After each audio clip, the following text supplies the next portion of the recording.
দেখো এবারে হচ্ছে 2 এর দাগের এ কি বলেছে দেখো 14 এর মৌলিক উৎপাদক কি কি? তাহলে দেখো 14 এর মৌলিক উৎপাদক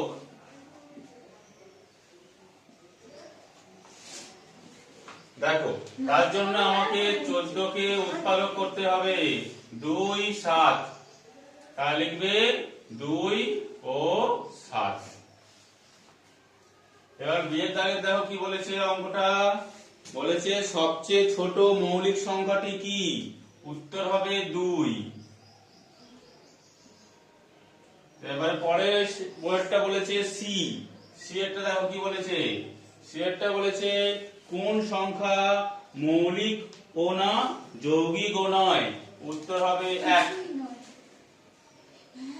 এবারে 3 এর দাগে দেখো 3 এর দাগে বলেছে 42 কোন কোন সংখ্যার গুণিতক? উত্তর হবে এখানে দেখো যদি বলে 42 কে বলি কোন কোন সংখ্যার গুণিতক দেখো যদি করি 6 7 42 হবে না তাই তো এখানে কোনটা আছে দেখো 6 আছে 7 আছে বলি কোন কোন সংখ্যার গুণিতক তাহলে কি লিখবে 6 এবং 7 তাহলে লিখবে অতএব 6 ও 7 সংখ্যার গুণিতক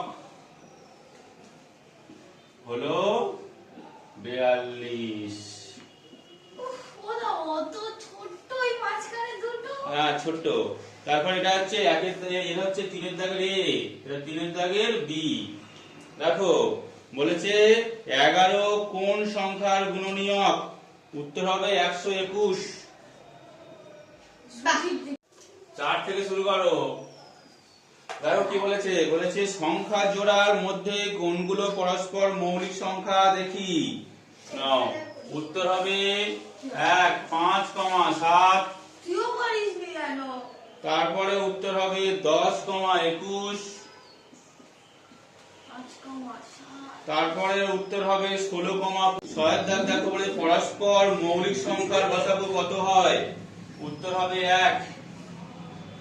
এবার হচ্ছে এটা হচ্ছে এ দাগ তো এ দাগ এবার হচ্ছে বি এর দাগ দেখো বি এর দাগ হবে পরস্পর মৌলিক সংখ্যার লসাগু কত দেখি লিখবে দুটি সংখ্যার গুণফল দুটি